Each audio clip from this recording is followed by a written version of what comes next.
Thank you. Thank you very much. And Jai Bhim to all.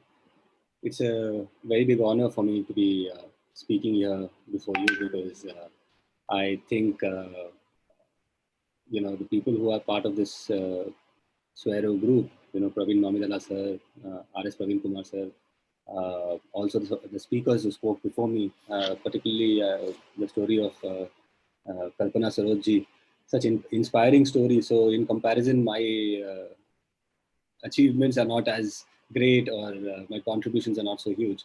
But yes, I have spent 15 years, close to 15 years in the English journalism space of India. And so today I'm going to talk about caste in the Indian media. And towards the end, I'll also be talking about the need for media literacy among Dalit Adivasi Bahujan communities. Um, so every time, and this is a kind of a topic on which I've been speaking for many years, which is caste in Indian media. And every time I start with the statistics, uh, what the numbers look like.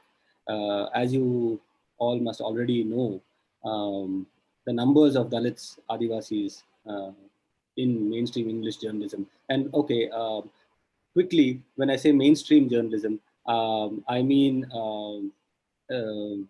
let's just call it those sections of the media where you can be employed. So when I say people employed in the mainstream media, I mean people who are professionally employed as journalists. I do not mean there are many outlets which are doing very good work, but they're in the alternate space. And the reason I call them alternate is because people who are working there are not professionally employed there. So anyway, coming back to what the professional space looks like, just before this talk, I was taking the numbers of how many Dalits there are that we know of in the English mainstream media space. There is only 9 people that I can count as of today. Nine in the whole of India. As you can imagine, there are dozens of newspapers. There are hundreds of journalists. I'm saying that there might be a few more, maybe twice this number. But one thing is certain that the Dalits or Adivasis who are working in the mainstream English media, many of them hide their identity and in order to kind of prevent harassment and discrimination in the workplace. Many Dalits and Adivasis hide their identity in their workplace. Um, I'm guessing some of you would have read or heard about Yashika Dutt, who has written this book, Coming Out as Dalit.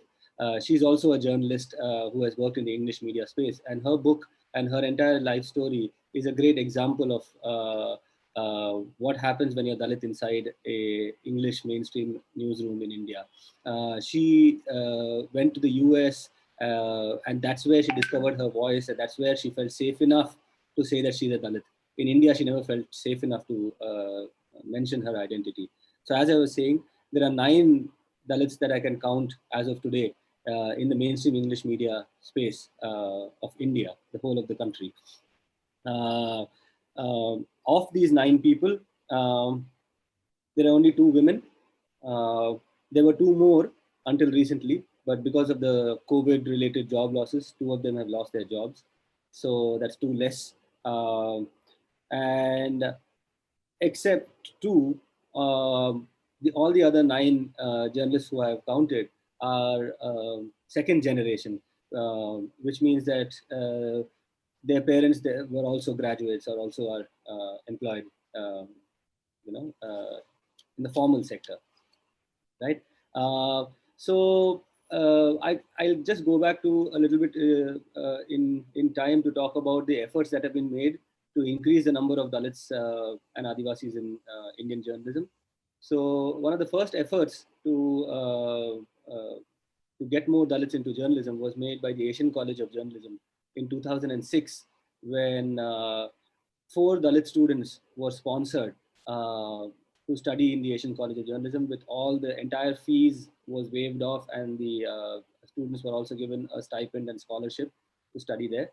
Of those 4 people, none of those 4 people are today in journalism. They have either moved away into academia, which is a more rewarding space for Dalit intellectuals. There are more Dalits and Adivasis in academia today. So the two out of the 4 people, the people who left and went into academia, they are doing much better than they were doing in journalism. And they had a very harsh and time in journalism, and they were working with a very big Indian newspaper.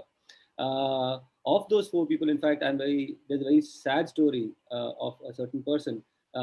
She was actually, again, a first generation graduate, and she had come to study at the Asian College in 2006-7, that first inaugural batch. She found a job, but that channel closed. And immediately after she lost her job, her family got her married away. And today it's been 15 years. She hasn't taken up a job anywhere. She's got 2 wonderful children, of course, but her family married her away to a person. Well, he's employed as a railway guard. So as a postgraduate, woman, first generation postgraduate woman, plus with a degree from another degree, 2 postgraduate degrees, the second one from the Asian College. With such kind of education, in spite of that, this is the condition of what happened to a Dalit woman. Anyway, but moving on, in these 15 years, many efforts have been made to increase the number of Dalits and Adivasis in journalism, particularly working with the Asian College, which has been very forthcoming and very, very cooperative. But in fact, right now, they are willing to give as many as 10 seats for SC/ST students in the Asian College, which, if I haven't mentioned it so far, is one of the topmost colleges in Asia, in journalism colleges in Asia. But the problem in all these years has been finding the kind of students who can who are interested in journalism. Because every year we try to kind of spread the word and get more Dalits and Adivasis to apply to this college and avail of the scholarship. But every year we hardly get any applications. So that's one huge area, problem area it has been for us in all these years. Now, this problem is actually, in a way, if you look at it, it is also a result of some amount of resistance from the communities, from the anti-caste movement. When we were looking for students who we wanted to apply to the courses, we were speaking to students' movements, we were speaking to institutions, asking them to tell graduate Dalit students who are good in English to apply to the Asian College. But often the response used to be that they were not very interested that students should get into journalism. And one can argue that it's for good reason, because number one, as you're very aware, today, thanks to how things have just slipped in the last 5, 6, 10 years, journalism does not have the kind of prestige or power that it once had, because of how much of journalism has become what we call yellow journalism. There are many people over here who are very well aware about what I'm talking. I don't want to go into the details. But today, there are many of us, when we go onto the street, we are slightly scared to say that we are journalists, because you never know. People are so used to all these television anchors and so much of fake news circulating.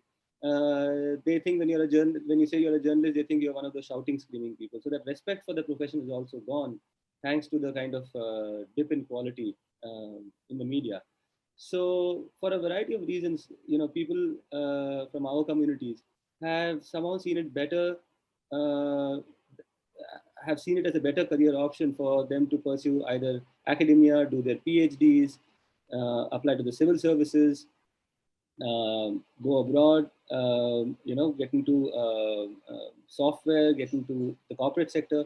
But very rarely have we seen any encouragement from people to get into journalism, from Dalit movements or Dalit institutions. Now, that has been a feature, but now, if you ask me,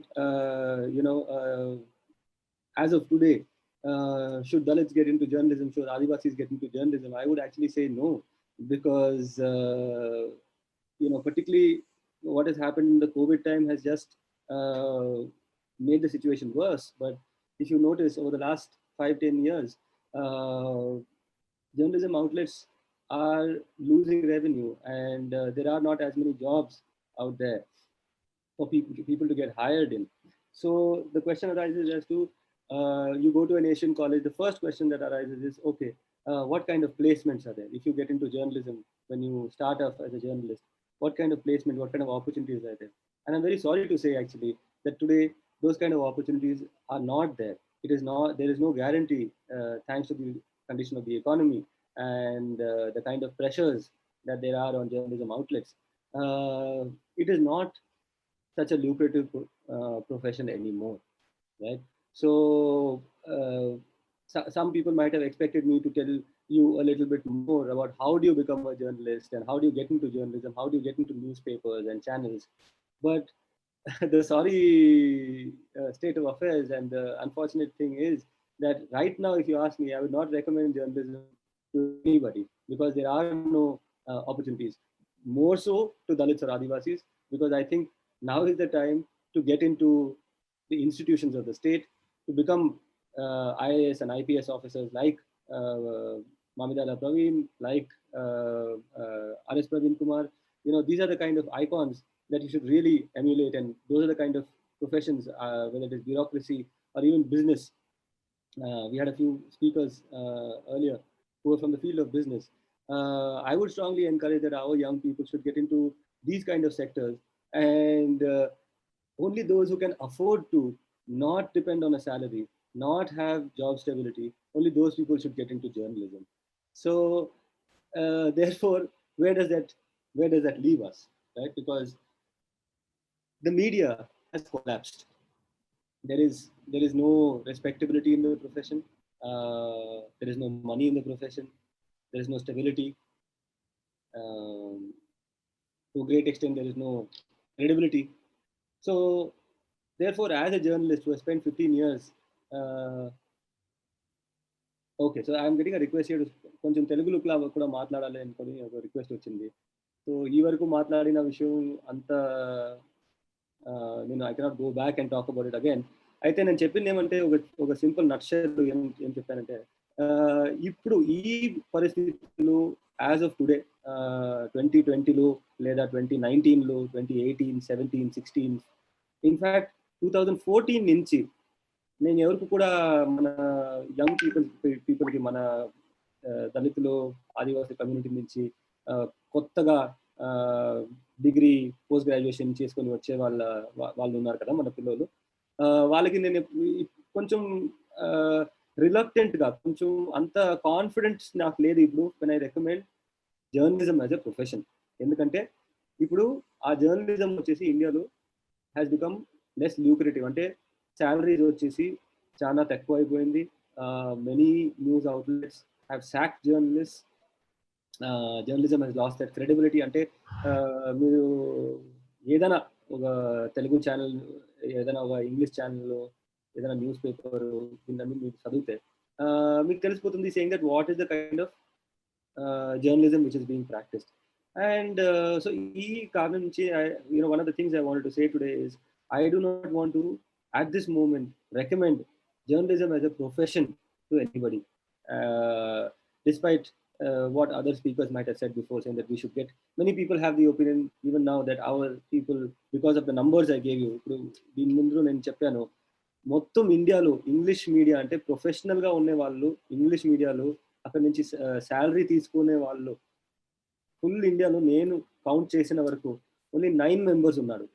so దాన్ని చూస్తే చాలా మంది చెప్పొచ్చు, saying that మన వాళ్ళని మీడియాలో ఇంకా ఎక్కువ నంబర్స్లో మన వాళ్ళని తీసుకొని రావాలా, more people should become journalist అని. So I would not recommend that. So the question is therefore, okay, the second part of what I wanted to talk about. I gave you a very sad picture so far about the state of journalism in India. అయితే ఈ second part ఉంది కదా, నేను నా స్పీచ్లో నేను చెప్పాను, I want to talk about the need for media literacy.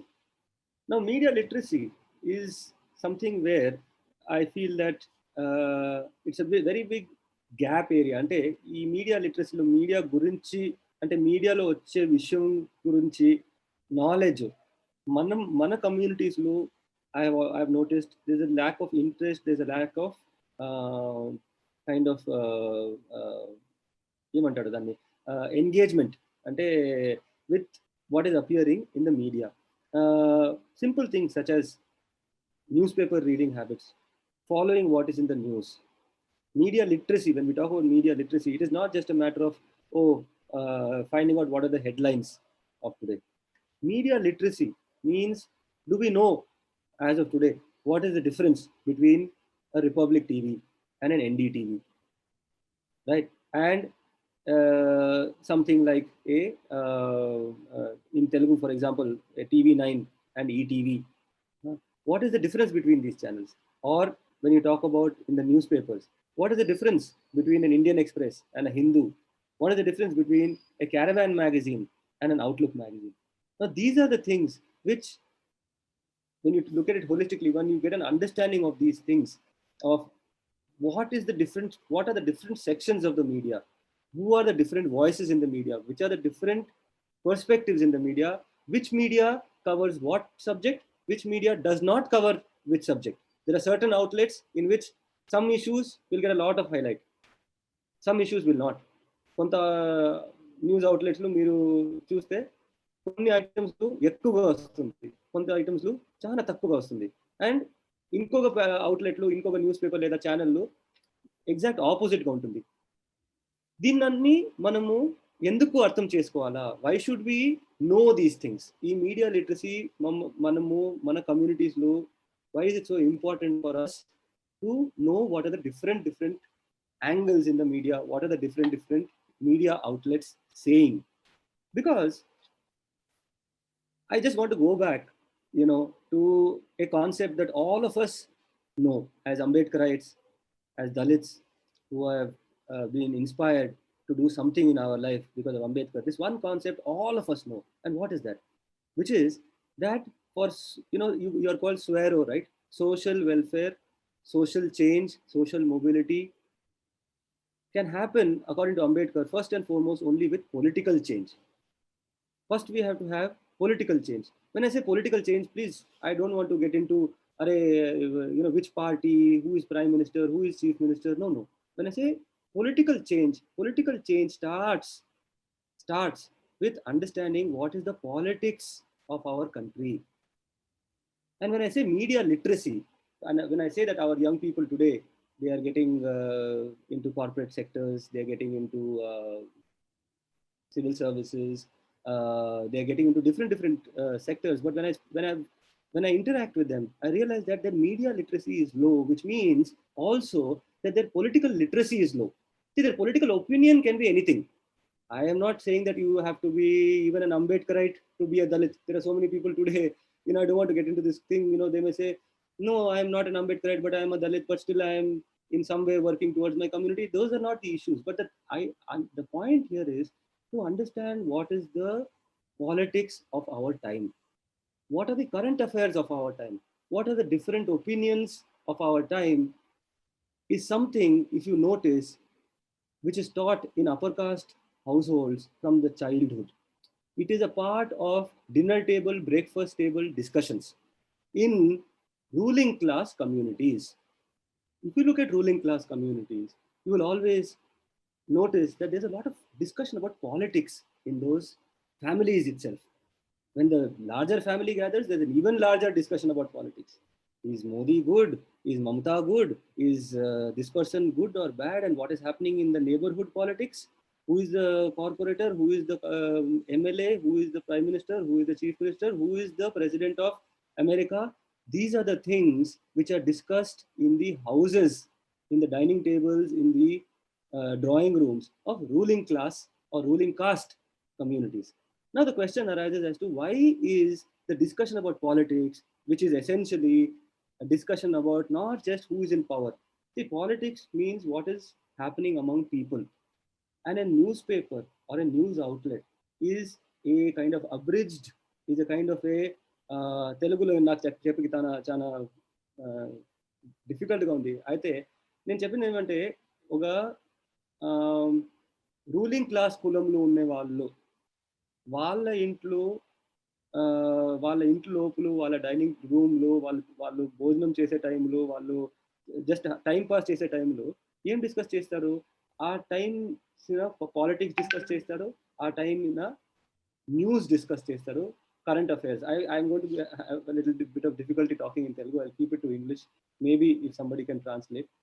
But I have to kind of focus on this point, which is that there is a certain attitude, there's a certain kind of eagerness among ruling class communities, ruling caste communities, to participate in the political conversation of a time. And that political conversation does not only include who is in power, which party is in power. It also includes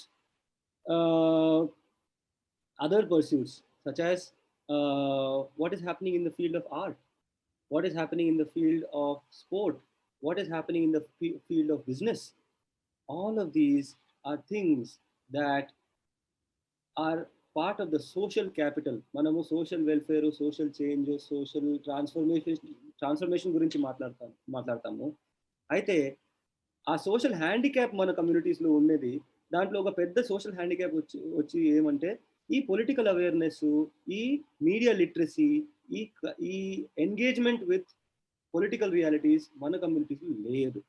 okay, ఇది ఉంటే, see the point is, when I say that political conversation, the people, what they are discussing, that's what I mean when I say political conversation. Not just, again and again I'm coming back, not just party politics, right? Because when I say that people have to be media literate and read multiple newspapers, multiple channels, right? I mean that they get a bird's eye view of what is happening in the entire world. Because journalism is not just about party politics, it is about, like we say, a day in the life of the world. So the question over here is, mana communities lo a day in the life in the world framework ఏముంది, దాని లోపల మనము enter అవ్వాలంటే ఈ media literacy వచ్చేసి, it is not something that you do when you're preparing for civil services. It is something that has to become part of growing up in our communities. And that is why, if I've been given this small little time, I think I have another 5 minutes. By way of conclusion, what I want to propose, Praveen Kumar sir is here, Mamidala sir is here, is that in addition to all the things that the Swaros network is doing, a special focus has to be given on media literacy, to have young children read the news, participate in the news, discuss the news, not just in terms of the headlines, to discuss the news in all its diversity, to have media labs, to have programs in which children, like for example in Bangalore, we have been working with a very small group in a very experimental way, using children to create their own channels, their own news channels, their own newspapers, their own radio programming. By doing that, we encourage them to conduct their own chat shows. By doing that, we manage to slowly bring them into what again, coming back to what I was talking about earlier, we try to bring them back into the political conversation, the current affairs conversation of the day. The question, therefore, finally is, ఇది ఎందుకు కావాలి? ఈ political కాన్వర్సేషన్లు మన వాళ్ళు ఇంత ఈ news మూలంగా, in the sense through news, by keeping in touch with current affairs, why should our people enter this kind of thing? Is number one, though, it's the most obvious thing, which is to make us more politically aware, to make us more effective in our political participation. Aithe, in addition to that, most importantly, a media literate person is somebody who is able to negotiate any professional space. That could be a job in a software company, it could be as a professor in a university, it could be as a bureaucrat somewhere, or in any profession. A person who is media literate is somebody who is able to have conversations, who is able to have conversations beyond who am I, who are you vegetarian, are you non-vegetarian? You know, you can have positive intellectual conversations with the colleagues with whom you work. And it is those intellectual conversations that you have in your workspace.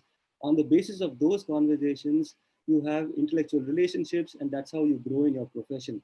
So that is how crucial. You may think that knowing current affairs is just one of those things for general knowledge to clear an entrance exam. I cannot tell you how important it is in conversations that you have with your colleagues in your workspace. What do you talk about? Do you talk about what's happening at home, or do you talk about the next project? Are you always in your office or wherever your workspace is? Are you always talking about whatever your deliverables are? What is the target? What is no? You're having other conversations. In those conversations, what are you doing? You're trying to engage another person's interests. When you are trying to do that, what you're trying to do? You are trying to build a relationship, and that relationship is as much built on your intellectual foundation. That relationship will become the foundation for your professional growth. These small talks, which are based on your current affairs knowledge, on your cultural knowledge, which cinema is playing where, not just in, in Telugu cinema, I'm very sorry to tell you, right? In international cinema, what's happening? In Hindi, in English Hollywood cinema, what's happening in the field of sport? These are, honestly speaking, material for conversations in a workspace, which allow you to build sustained relationships with your colleagues. And that is why I would say that while I do not anymore recommend in 2020, let's see how it becomes in 21, 25, whatever, what the media scene is like at that point. But until then, I will not recommend anybody to get into journalism, to become journalists, because suddenly there's a huge slump in the industry. But I will definitely say this one thing, which is that institutions, these great movements such as Swero, it is such an inspiration to, I've read so much about Sweros, and today I'm speaking in front of all of you. It's a huge honor, like I said earlier. But if there's anything that I would like to recommend or to, propose today, it is that institutions such as this take up this entire media literacy as a project, as a part of the learning, just like you have science, like you have sports, like you have extracurricular. Media literacy should be part of such a serious initiative in the Swero group of institutions. So with this, I would like to conclude my remarks. Thank you for this opportunity. Once again, Mamdala Praveen sir, RS Praveen Kumar sir, thank you very much for this opportunity. Jai Bhim.